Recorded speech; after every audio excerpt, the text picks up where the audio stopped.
Olha, que o Papa Francisco me permita, mas eu vou entrevistar uma santa. Porque o que essa mulher faz, com certeza, tem ponto até em excesso com o homem lá de cima. Doutora Vera Moraes, que é presidente do grupo de apoio à criança carente com câncer. Doutor Vera Moraes, doutora, como é que entrou esse trabalho na sua vida? A senhora é oncologista pediatra, né? Sou oncologista pediatra de formação. Na realidade, eu fiz a minha formação no Hospital de Câncer de São Paulo, né? Voltei de lá e em 1979 o professor Djalma de Oliveira... Eu conheci. Isso, na realidade, um grande homem.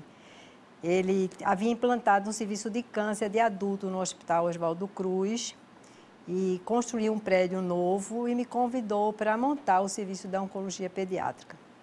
Ele disse assim, olha aqui, você vai aqui colocar 8 bercinhos, aí, é o que eu tenho para você. E foi dessa forma que a gente começou, né, nesse serviço, no prédio do CEON de adulto. E, de repente, o número de pacientes foi crescendo e a gente foi pedindo socorro aos adultos. 8 bercinhos não dava mais para nada. Não dava para nada, não dava. Começamos pela fisioterapeuta, que ela tinha um espaço no primeiro andar, era um prédio de 2 andares. E ela internava pouco esses pacientes. Então, a gente pediu a doutora Salete, que ela cedesse esses 6 leitos para a gente ir aumentando. Porém, assim a gente foi. De repente, a gente estava com 23 leitos. Eu falo sempre que a complexidade é muito grande. Tratar de criança é muito diferente de adulto. As crianças não suportam ficar enclausuradas no espaço. Elas precisam sair daquele espaço ali, porque elas têm necessidade disso. Aí foi pensando nisso, né? Então fui construindo o serviço, trazendo profissionais, né? Primeiro uma pediatra que era residente e ela foi rodar lá comigo e a gente recebia também esses residentes, né? Para fazer a sua formação. Passavam lá porque a gente estava dentro de um hospital-escola. E fomos montando o serviço dessa forma, aleatoriamente. E fomos percebendo que a gente precisava fazer alguma coisa, porque nós precisávamos humanizar essa assistência. Foi então que surgiu a ideia da gente criar uma instituição que prestasse essa assistência humanizada. Então, pais de pacientes meus, que eu passei uma época fazendo consultório privado, lá com o doutor Heriberto Marques, também pessoas que eu gosto sempre de citar, e fiz consultório privado, então essas pessoas chegaram e o movimento do próprio hospital, já existia um movimento de voluntariado, porque os estudantes, né, começavam a frequentar e a gente fazia as festas do Dia das Crianças, o Natal, então já existia, de certa forma, um processo de voluntariado ali dentro. Aí eu fui procurar o professor Enio Cantarelli, estou trazendo pessoas importantes que passaram na minha vida. E pedi a ele para liberar um espaço dentro do próprio Hospital Oswaldo Cruz, porque eu não queria sair de lá. A ideia era minha mesmo, porque sustentar um serviço, né, totalmente privado, eu precisava desse espaço, porque seria a equipe de saúde toda, né, a cozinha, né, a lavanderia, tudo isso. Eu disse, não, eu quero construir aqui, nessa casa, onde eu comecei. E assim, Enio liberou um espaço para a gente, e assim a gente construiu e fomos ousados demais. Hoje eu digo, é um prédio de 7 andares. Agora, a senhora também tem muito privilégio com Deus, colocou muita gente boa no seu caminho, não foi? Exatamente. Essas pessoas que apareceram no meu caminho, todas foram muito abençoadas. Eu acho que é a sintonia, né? Quando a gente faz o bem, porque a causa é muito nobre, né? É muito doloroso. Eu confesso a você que na minha formação, quando eu fui para São Paulo, por diversas vezes eu quis desistir. Mas também tinha um pai ali, que era o meu chefe, Alois Bianchi, que ele disse, não, ele me chamava de Baiana. Não, Baiana, vai dar certo. Não desista porque vai dar certo. E dá. Baiana, é? Ele me chamava de Baiana. Baiana, porque... Ô, doutora Vera, e como é a estrutura hoje do grupo de apoio à criança com câncer? Na realidade, a gente tem, né, esse prédio de 7 andares. É uma Rua do Futuro. Não. O nosso é dentro do Hospital Oswaldo Cruz. As pessoas confundem muito com o NAC, que inclusive é o albergue para as nossas crianças. O NAC alberga todas as crianças. É diferente, né? É diferente. Nós não temos albergue. nós construímos esse prédio onde funciona as crianças que são hospitalizadas, né? Nós estamos atualmente com 24 leitos disponíveis. O GAC ele fica no 7º andar, compartilhando espaço com o Hospital Oswaldo Cruz, com a oncologia pediátrica, porque tem a oncologia pediátrica aqui, na realidade, esse prédio é da oncologia pediátrica. Quando a gente construiu esse prédio, a gente sabia que a gente estava fazendo um serviço todo mundo junto. Nós temos a sala de quimioterapia, nós temos onde a gente tem brinquedotecas, tanto tem uma brinquedoteca tanto no 5º andar como no ambulatório no 1º andar.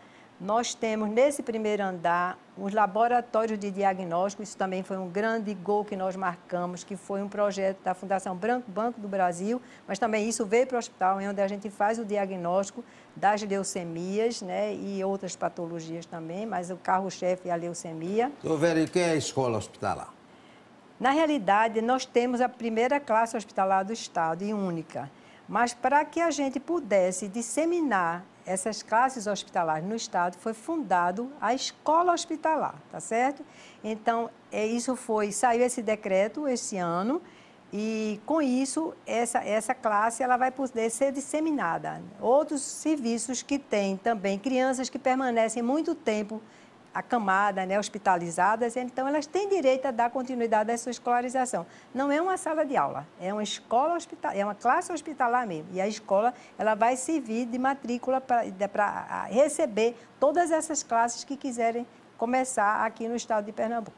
A criança tem todo tipo de câncer? Tem? Na realidade, é diferente do adulto, né? A criança, eu posso te dizer que existem os 3 principais tipos de câncer para a criança. O primeiro deles são as leucemias, tá? Então, é o carro-chefe, corresponde a 30% dos casos. Depois vem os tumores do sistema nervoso central. E depois vem os linfomas, que é exatamente aquele tipo de tumor dos gânglios linfáticos, da cadeia linfática. Então, os outros 2, né, na realidade, os tumores do sistema nervoso central, infelizmente, eles são descobertos muito tardiamente e têm uma chance de cura menor. Mas tanto os linfomas como as leucemias, eles podem, quando diagnosticados precocemente, né, isso é uma coisa muito importante, diferente do adulto, a gente não tem como fazer prevenção de câncer em criança. A gente tem como fazer a suspeição dos sinais e sintomas da doença para que a gente possa diagnosticar precocemente e, com isso, melhorar as chances de cura. E quero até aproveitar um gancho aqui, porque a gente tem um projeto com a Telesaúde, com a plataforma da Telesaúde do Governo do Estado, junto com o André Longo, né, que é o secretário de Saúde, e a equipe da Telesaúde de lá, onde a gente capacitou, né, a gente gravou essas aulas e é um curso online que as pessoas profissionais de saúde, eles podem ainda se inscrever nessa plataforma e tem uma carga horária bem significativa, bem importante, e você capacita essas pessoas para identificar os sinais e sintomas do câncer infanto-juvenil e com isso melhorar as taxas de cura, porque no Brasil isso não está muito bom, tá certo? Ainda está muito baixo. E esse trabalho que é na Rua do Futuro, o que é? Na realidade, não é o GAC, ali é o NAC, o Núcleo de Apoio à Criança com Câncer, eu não sei te dizer, mas ele é o albergue. O NAC ele serve de albergue para as instituições que tratam de câncer infanto-juvenil aqui na cidade do Recife, é assim que funciona. Eles aceitam até 18 anos, a faixa etária que nós tratamos é de 0 a 19, tá? O NAC, na realidade, ela fez o ponto de corte aos 18 anos, mas nos atende muito bem. A criança já nasce com câncer? Olha, existe o tipo de tumor que é o retinoblastoma, né? Esse tumor agora que virou aí aquele Tiago Life, ele na realidade trouxe isso aí. É possível nascer, né? Mas porque é uma doença congênita, principalmente quando ele é bilateral, a gente recomenda porque existem defeitos, né, na genética, né, e que ele pode passar de pai para filho. Isso aí é uma chance que pode existir, tá? E o tratamento? O tratamento do adulto é muito doloroso, né? Quimioterapia, radioterapia. Como é que a criança enfrenta isso? Para a criança também é extremamente doloroso, não é diferente. A gente tenta amenizar muito isso, principalmente a questão de vômito. Então, tem drogas assim que a gente consegue evitar, diminuir muito essa situação.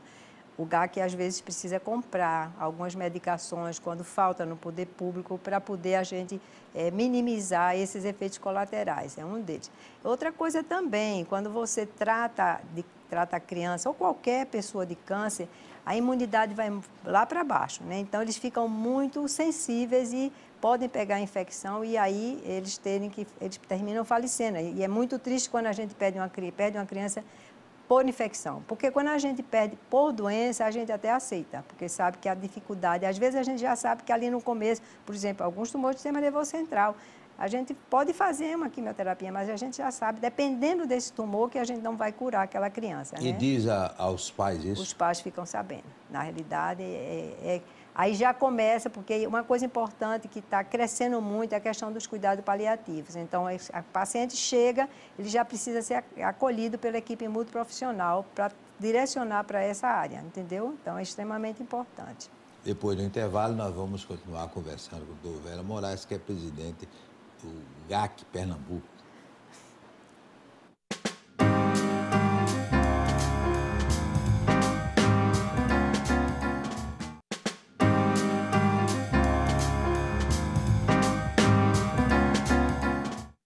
Doutora Vera Moraes, o GAC tem pessoas que ajudam, voluntários? Pois é. Esse é um outro time muito forte. Nós não conseguiríamos sobreviver sem os voluntários, né? Acabou de ter um congresso agora em Natal, né? O Convoque foi muito, muito, muito bom. Porque, inclusive, o trabalho desse voluntariado, ele é contabilizado. O nosso contador, ele contabiliza isso aí. Se a gente não tivesse o voluntário, a gente teria que pagar funcionários para substituir. E tem mais uma outra coisa. O voluntário, ele vai para lá e ele doa muito amor. Muitos necessitam até de sair. Nós tivemos muito problema durante a pandemia. Foi muito difícil para nós, 2020 e 2021. Ficamos sem eles para trabalhar, né? Então, era a equipe do GAC ali, mobilizada, fazendo o trabalho que eles fazem. Aí é quando a gente sente que os voluntários são extremamente importantes. Então, recebemos voluntários, né, acima de 18 anos, eles estão capacitados a entrar. Então, muitos estudantes passam, mas também muitos idosos e são muito felizes. Você precisa ir lá no nosso refeitório do primeiro andar, onde a gente recebe as crianças que vêm para tratar atendimento ambulatorial, e eles estão lá felizes, preparando a refeição desses pacientes que vão tomar café da manhã e almoçar ali. É uma farra, só você vendo. É muito amor, é muito amor. Então, é um trabalho de doação de amor. Temos um de mais de 80 anos, seu Campelo, pense a pessoa maravilhosa, ele é feliz, ele não quer, ele quer ir todo dia. O que é que seu Campelo faz lá? Seu Campelo lava, a tarefa maior dele é lavar os pratos dessa cozinha. Ele é o lavador de prato oficial, mas ele fica muito só, ele e a mulher, né? Então ele quer, na realidade, a exigência de 4 horas semanais. Está fazendo ponto com o homem lá de cima. Tá.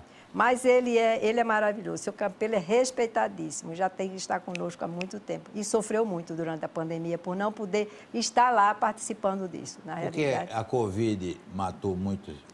E o Hospital Oswaldo Cruz era referência para a Covid, então ninguém queria ir, ninguém participava disso aí, né? Foi muito difícil. Aliás, a gente perdeu o paciente, a gente deixou de chegar paciente, nós tivemos uma queda enorme nas nossas doações. Doutor Demetrios lá, né? Exatamente. A referência. Quem dava as entrevistas era ele, né? Demetrios, que estava à frente.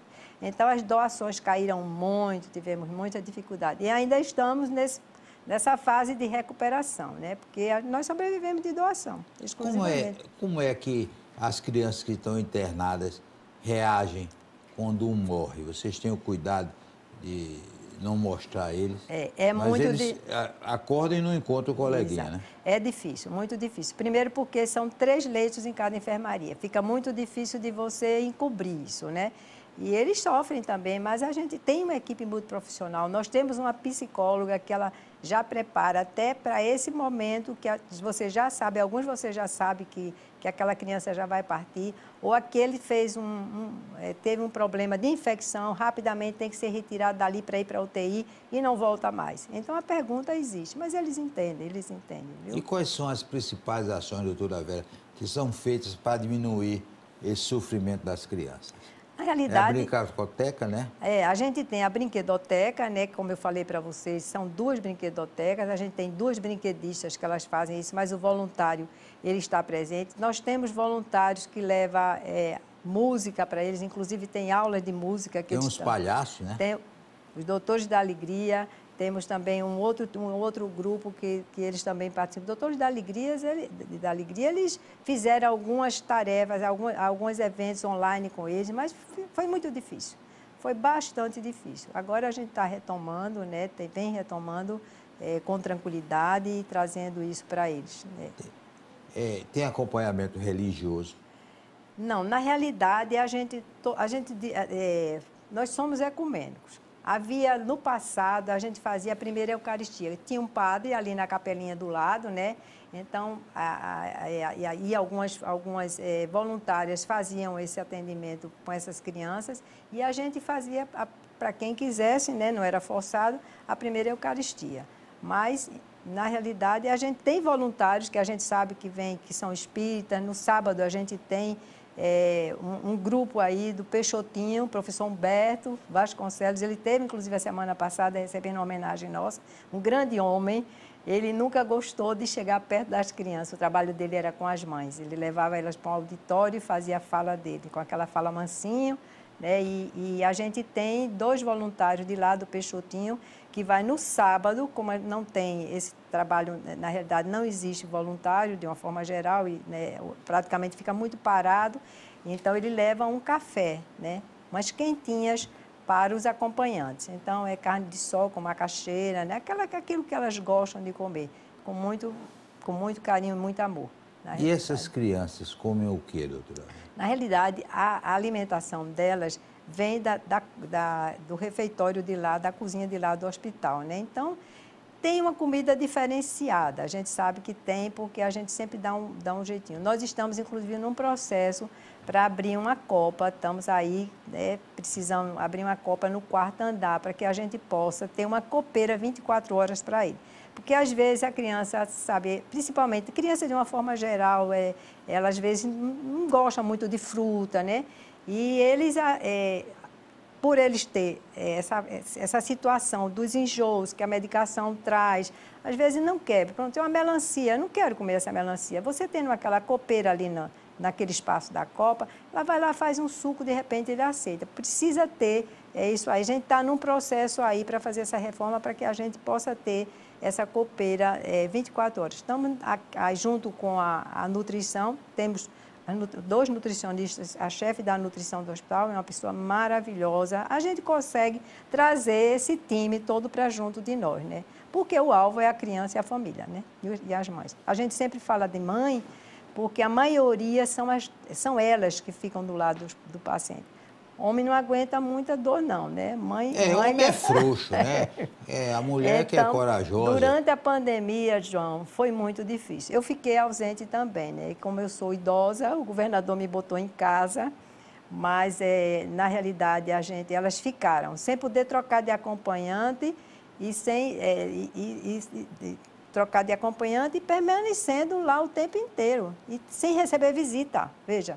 Nem recebia visita, nem trocava de acompanhante. Foi muito difícil para elas, muito difícil. Mas elas são guerreiras. Eu saí de lá agora, estava tendo uma reunião de acolhimento, que toda segunda-feira a gente faz para fazer uma escuta das dificuldades delas durante a semana. Porque o que eu digo é o seguinte, elas não podem ter mais sofrimento do que elas têm. Então, tudo aquilo que é para minimizar 2 sofrimentos é GAC. Então, a gente faz esse provimento de tudo, desses materiais, para que elas possam ter na realidade, se sentir acolhida literalmente. Entendeu? Agora, a senhora tem a alegria pessoal muito grande de alguma criança que entrou lá e saiu curada? Sim, tem vários.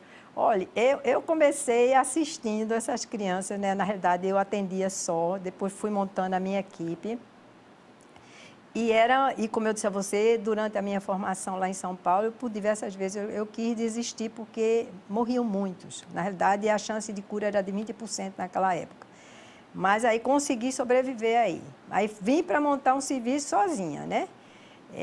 E esse momento era muito difícil também, continuar. Mas montei a equipe e tudo mais, fiquei na assistência. Depois aí vi que já não estava mais aguentando isso. Aí comecei a cuidar dos curados. A gente tem um programa de avaliação dos curados. Então, paciente que foi desde a minha época, quando eu cheguei, paciente com 30, 40 anos, já foram meus pacientes. E aí fiquei com esses pacientes aí. Mas depois aí eu comecei também a ver, então tinha desdobramentos. Aí eu saí, eu não estou mais na assistência. Eu estou fazendo esses projetos com as mães, com os acompanhantes e podendo alavancar mais o GAC. Eu estou fazendo mais tarefas para o GAC do que mesmo para o hospital. Mas entendeu? quando a senhora muitas vezes está em algum lugar, num restaurante, num shopping, e aparece um desses curados, é uma festa, né? Com certeza. Eles, na realidade, eu tenho uma filha que é oncologista pediatra. Ela trabalha lá. E ela assumiu essa parte aí, esses pacientes, ela faz também esse ambulatório dos curados. De vez em quando sobe, com filhos, né, já vem. E as mães eu conheço, na realidade a gente não conhece mais eles, mas conhece as mães, porque elas permanecem. Nós temos, inclusive, já fizemos um encontro, acho que foi em um ano retrasado, antes da pandemia, onde a gente conseguiu juntar 100 curados lá no auditório da Faculdade de Ciências Médicas. Foi uma coisa belíssima. Depoimentos diversos. E muitos fazendo sucesso na vida. Muitos fazendo sucesso. Tem médicos, eles têm enfermagem, tem uma agora que terminou a enfermagem. Nós estamos com um projeto de cuidador, que foi uma doadora que levou isso para nós. E essa daí foi a primeira que se candidatou a fazer esse curso de cuidador, que está muito em alta agora, né, para a sobrevivência. Então, entendeu? E como é que a pessoa deve fazer para ser voluntário e para ajudar? Na realidade, o voluntário ele precisa se inscrever, né? Eu acho que é pelo site. Então, pelo site, pronto, eu estou aqui falando, então, se inscrever pelo site, que quer ser voluntário, nós temos, porque na realidade, como é essa estrutura organizacional do GAC? Tem o presidente, vice-presidente, né, e o Conselho Deliberativo e Fiscal, e a diretora financeira. E nós temos coordenações, então, coordenação do voluntariado, coordenação do financeiro, coordenação do administrativo, coordenação da comunicação e temos, agora esse ano a gente abriu um DP, Departamento de Pessoal, Departamento de Pessoal.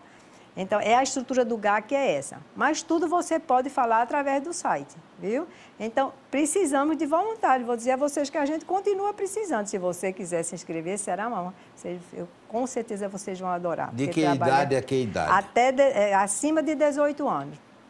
O limite de idade não tem, não. Viu? Tem muito jovem lá? Tem. Inclusive, tem chegado bastante jovem. Principalmente aqueles alunos de medicina, né, porque as faculdades ali, né, então a gente tem enfermagem, medicina e educação física, né. Aí você vai e me fala se tem algum caso bonito. A gente tem uma menina, na realidade, a nossa escola, a nossa classe hospitalar, ela está habilitada somente ao fundamental anos finais, tá? Então, infantil, fundamental, anos iniciais, fundamental, anos finais. Então, a gente ainda não tem o ensino médio. Vamos ter que chegar lá no governo do estado para fazer isso. Então, estamos aqui... Os candidatos fiquem atentos que vão receber o pedido. Porque a gente tem que... porque aí é através da Secretaria de Educação do estado, tá? E aí, então, a gente, na realidade...